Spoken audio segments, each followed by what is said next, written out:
If your dog doesn't listen, if they pull on walks, if they can't settle, or if they have any other behavioral issue, I promise you it's not because they're stubborn. It's because they don't have structure. And in this video, if you've seen any of my videos before, you know I talk a lot about structure, but in this video, we're gonna tell you exactly how to start implementing it into your dog's everyday life. As a professional dog trainer who specializes in working with dogs with anxiety and fear and reactivity and aggression and resource guarding every single day, you'd be surprised that the first thing that I teach those dogs is definitely not obedience. It's structure. Because once we implement structure, then everything else becomes so much easier. So I'm gonna walk you through this step by step.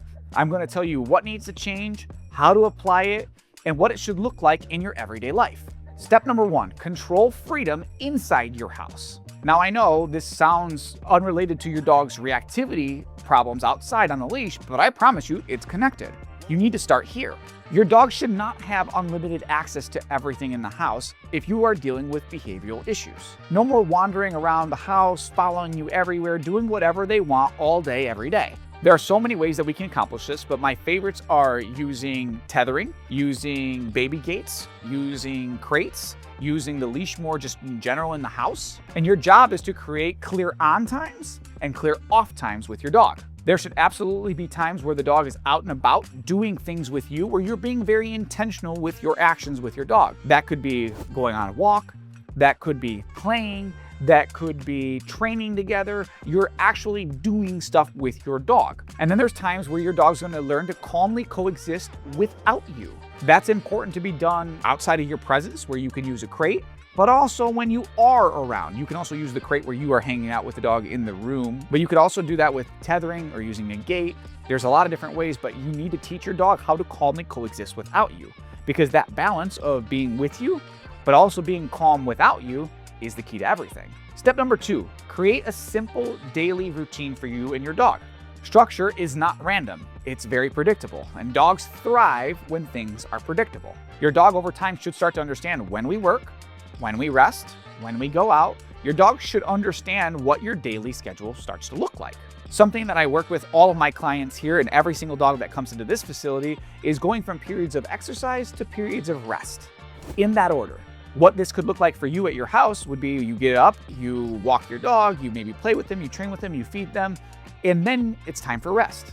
You can put your dog in the crate, you can tether them, you can get them to do some structured place work, but in that scenario, you're going from exercise to rest. And then in the evening, you should do something along the same lines, right? Where you are giving your dog, structured time together, where you're playing or you're training or you're going for a walk, and then you're going to rest. Very, very important reminder is you don't and you shouldn't feel like you are responsible to entertain your dog all day long. That's not your job. You don't need a perfect schedule. Your dog is never looking for you to be perfect. Trust me, you can't even if you wanted to. I'm not perfect. No one's perfect. But what your dog needs is predictable. Your dog needs consistency. Your dog should not have to guess what every day looks like. That's an easy way to start creating behavioral problems. Step number three, clean up your communication with your dog. Dogs don't speak English. You speaking to your dog in full sentences doesn't make sense to them. It's gonna cause a lot of confusion. Dogs do have the ability, though, of learning what certain words mean by tying a direct association to those words. People are usually either repeating commands, they're talking way too much to their dog all day, every day, or they're just generally not following through with anything they say. How do you fix that? You need to use clear marker words. So here at the facility, what I teach all my clients is we use primarily 4 marker words. We use the word yes a lot. That means, hey, you did it, buddy. Good job, you're done. It means your reward's on its way. We use the word no, which means that was wrong. That behavior was incorrect. Consequences coming. We use the word good. Good means, hey, you're on the right track. You're doing the right thing, but you're not done yet. You need to continue with that behavior. And the fourth one is like an right? That might sound a little bit different for you, but what that means is that, hey, that behavior is wrong. You better fix it or I'm going to fix it. And I don't mean anything drastic by that. What I mean by that is that consequence is coming. So these words start to predict outcomes for your dog. Your language actually starts to make sense to them. And most importantly, say what you mean and mean what you say. If you said it, make it happen.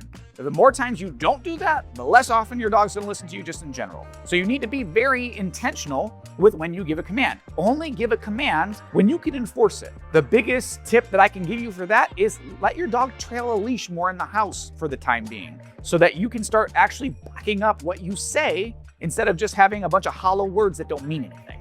Number 4, build an off switch. If your dog is constantly on, you've heard me talk about this a ton. If your dog is constantly on, they're stimulation seekers. They always want to do something, whether that's chasing the window, they're looking for attention and affection all day, they're getting into trash, they're counter surfing, they're always on. They can never learn to be off because the environment is just too stimulating for them.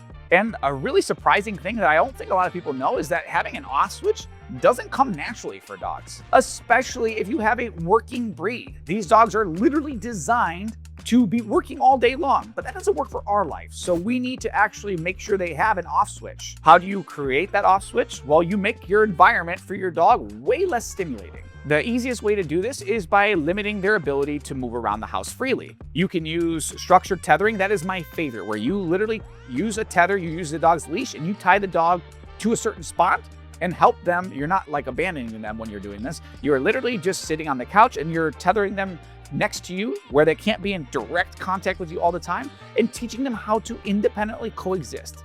When you're doing this very big, important thing, don't be interacting with the dog. When you're talking to them and you're constantly engaging with them, that defeats the whole point. Your dog's whole goal here is to learn to coexist calmly without always being on top of you, always needing something from you. You could also use structured place work. This is good if your dog has built up obedience, where you can actually reliably put your dog on place or your dog's bed or whatever your command is and have them reliably go there for structured amounts of time. Or you can even use a crate, even when you are home. I promise you that's not mean. Most dogs don't sleep enough. If your dog is anxious, reactive, separation anxiety, aggressive, I guarantee you they're not getting a good enough amount of sleep. So helping a dog, giving them a quiet place where they can go, like a crate, they can go in there and they can relax and they can just decompress and just be away from everything that stimulates them in their environment, is actually one of the nicest things that you can do for them. All of these things, whether you're crating, tethering, baby gaining, leashing, it doesn't matter. This is not for punishment. We plan to give our dogs back all this freedom when they're in a better mental state to be able to handle it and make better decisions with that freedom. By doing this, you're teaching your dog how to live without constant stimulation.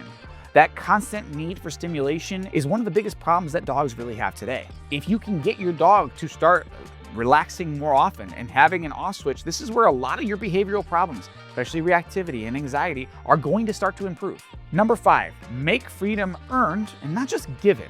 Now, this is again a mindset shift. You're going to feel bad. A lot of people feel bad for doing this, but you shouldn't. If your dog is anxious, reactive, or aggressive, or a resource guarder, if that dog has unlimited freedom, you are literally giving them so many opportunities to get into trouble where they're going to make bad decisions. Most people give endless amounts of freedom to dogs they don't even know. And then they try to pull that freedom back once problems develop. And that's a lot harder than giving less freedom in the beginning and giving it once the dog's earned it. So you start with structure. You start creating a schedule for your dog. You start giving them exact, clear expectations of what they're allowed to do, what they have access to, and then you start to slowly give them more as they start behaving better and they start making better decisions with that freedom. Very, very importantly, if your dog regresses, that's okay. That means that you gave them a little bit of freedom. They weren't ready for it. They're still reacting in the window, etc., whatever it may be. Then it's okay to take a step back, put that structure back into play. Again, that is not punishment. That is clarity. That is where your dog is going to thrive. Now, I'm going to be very, very honest with you, like you know I always am. This is very simple. It's very simple to add structure into your dog's life, but it's not easy. It requires you to change your life. And anytime that you are having to make lifestyle changes, that's not easy, and I understand that. But your dog needs that from you. It does require you to stop just doing what's comfortable, convenient, and just easiest for you, but it's required in order for your dog to achieve behavioral change. Remember, as I always say, a dog's behavior cannot change until the human's behavior changes first. If your dog is struggling right now, it's not because your dog is bad, it's not because your dog is broken, it's not because they're a lost cause. It's because they don't have a clear system that they can follow. Implementing structure into your dog's everyday life is that clear system. That is the key that you were probably missing. Structure gives your dog clarity. Structure gives your dog stability. Structure gives your dog leadership. And once that's in place, everything else becomes so much easier. You don't need more tricks, you need more structure. If you are going to implement these changes, or maybe you're in the process of doing that and it's going well, or you're struggling with something, drop a comment, let me know. I want to help you. As always, if you want more real, no BS training content with proven results that actually work, make sure you subscribe to the channel. I want you to be here. I'm the Big Dog Guy, and I will see you in the next one.